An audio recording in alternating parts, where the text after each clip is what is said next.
Hey everyone, it's Lexie. So in today's video, I'll be sharing with you my summer reading recommendations. I feel like these are books that will be perfect to read around this time of year. I feel like around the summertime, that's when I tend to gravitate towards more contemporary works and then also ones that are historical fiction as well. So these are ones that I feel like kind of really capture that summer vibe or that feeling that you get in summertime.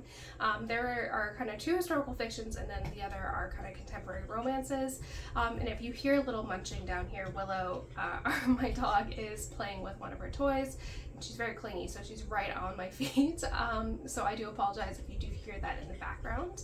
But without further ado, let's get started. So like I said, I feel like historical fiction, I like to gravitate towards like the fall and winter months, but I also like to pick it up in the kind of summertime as well. And I feel like this one, just with the cover, has like kind of summery vibes, and it is By Any Other Name by Jodi Picoult. This is her newest book that came out this year that has a dual storyline. Again, I do apologize for Willow, but basically this follows this playwright in modern day who decides she wants to write a screenplay for her, I guess, ancestor, who was the first woman to have her poetry published, I guess, in the 1500s. And so we kind of follow her story, not only writing the screenplay, but also her ancestor in the 1500s. And she was suspected to have been one of the kind of ghostwriters for Shakespeare. A lot of the literature or kind of controversy around Shakespeare is that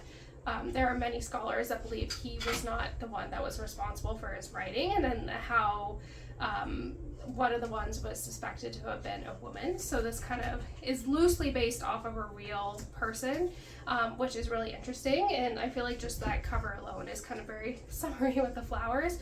But I think if you are a fan of historical fiction, I think this one's really good. I didn't really care much for the present day storyline. It was very woe is me, and I did have some pacing issues, but overall I think this was a really interesting book, and it really made me question kind of what we are told about Shakespeare and how a lot of academics don't want to question his authorship just because it kind of takes away from their research in general, which I think is really interesting. I was never a fan of Shakespeare, so I'm all for these kind of controversies because, some of the arguments that I brought up, I'm like, that actually does make a lot of sense. So, and how he wasn't really well respected in his time and how he's not like buried in certain things. You'll learn all this, but this one is a little bit chonky, but it was a really interesting read and really something different.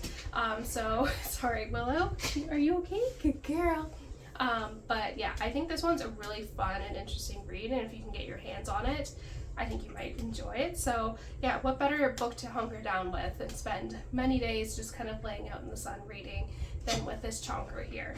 Next, this is a book that I feel like was very popular for a long time, and I haven't heard a lot of people talk about this book in a while, and I think because I listened to the audiobook for this one in particular in the summertime when I was driving out to Chesapeake Bay for a conference, like it just makes me think of summer, beaches, all those things. And it is Daisy Jones and the Six by Jenkins Reid. I'm sure you guys all know this one, but it is basically a retelling, or kind of, it's very interesting because this book is kind of written in dialogue, and this is one that I actually recommend you listen to on audiobook. So if you have a long like road trip or anything, I think the audiobook for this was fantastic.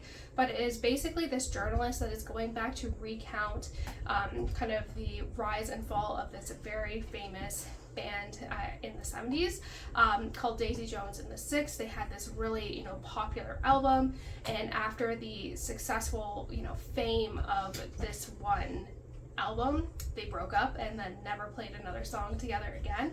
So this is kind of the recounting of the bandmates kind of into that, which was really, really interesting. There's also a TV show as well, which I enjoyed. There are some nitpicky things, but I did enjoy this as well. But I feel like if you're looking for like a road trip, if you're driving a lot of hours, I recommend you really like it feels like you're like listening to a documentary like that. It was so good.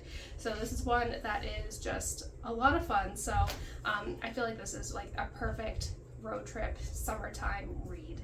Next, I have Funny Story by Emily Henry. This came out last year, and I think this is my favorite of Emily Henry so far.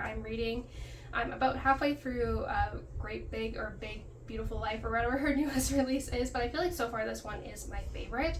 So it follows two people. One of them is engaged to, I guess, her fiance, and he ends up kind of, as they are, engaged, he decides to throw off the engagement, cancel their wedding, and he actually wants to be with his childhood friend, and he wants to be with her. And so the people that were dumped in both of those relationships kind of end up forming an agreement where they pretend to fake date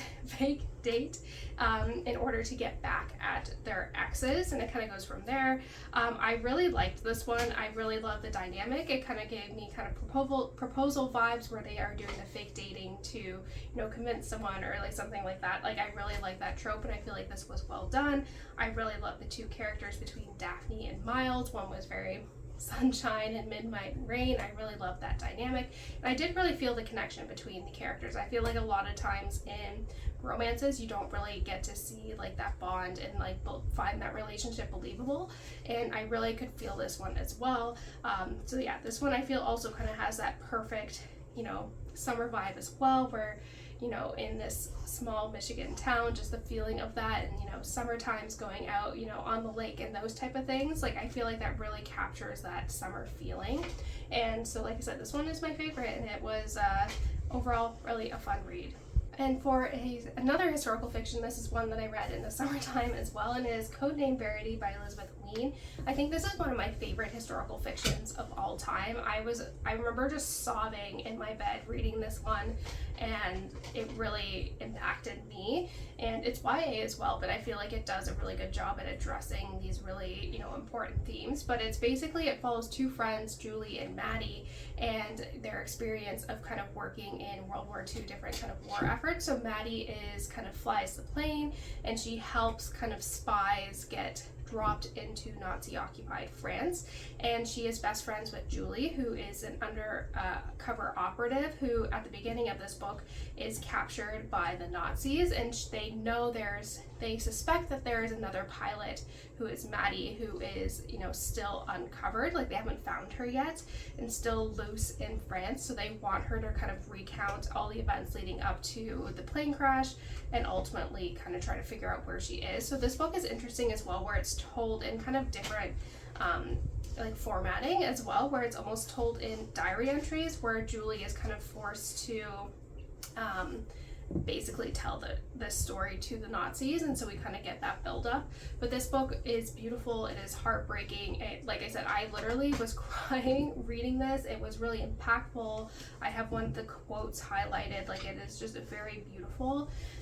It's heartbreaking, and I feel like even though this is geared towards a YA audience, it really packs a punch. I felt like it really was extremely well written, very moving, really focuses on themes of found family and having that friendship that is so strong, and like loving and that friend. And so I feel like these themes are really universal, female friendship, all those things. So I think if you are a fan of World War II, if you liked The Nightingale, any of those really popular World War II historical fictions, I think this one is definitely one that you need to read, and it is a great one to kind of pick up during the summertime. And lastly, this one just has summer in the title, so I feel like I need to include it, and it is Just for the Summer by Jimenez.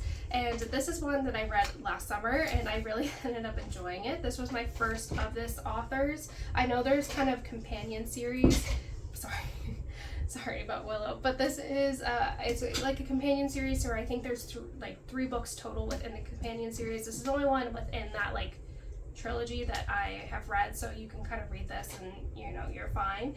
But it follows two people that feel like they are cursed, basically, where they break up with their significant other, and the next person that person dates they end up marrying. So they feel like they are cursed, that they'll never find their soulmate, and so as a joke they pretend to kind of fake date each other in order to kind of cancel out the curse, and then from there they'll be able to find their one true love, and obviously they develop feelings for each other. This one I feel like again kind of has that funny story feeling, where I think it's in the summertime, there's beach days and going out and having daylight out later in the evening, like those type of things, those vibes I thought were really well, really captures that.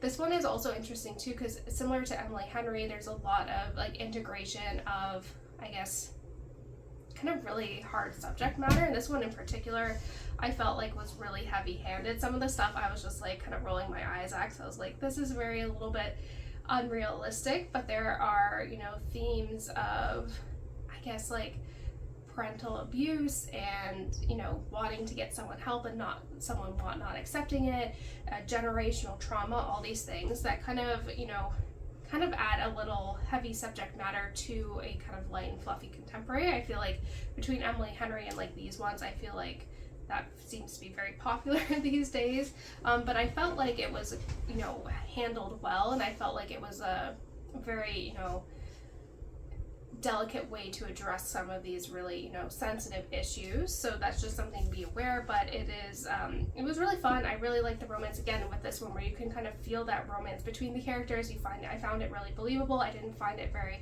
insta-lovey or anything like that. So yeah, this is, again, I feel like another good beach read. I know she has a new book that has come out recently that I'm waiting to read until we go on a family vacation in August, so I feel like it just captures that, you know, summer vibe. So definitely excited to pick up her new release. But if you're looking for something, Willow's just did a big stretch, but if you're looking for something, you know, fun to read, I recommend checking this author out as well. So that's it, guys. Thank you so much for watching. I hope you enjoyed this video. Let me know in the comments below what books you plan on reading this summer and all of that fun stuff. So yeah, thank you guys so much for watching. Don't forget to give this video a thumbs up, and I will see you guys next time.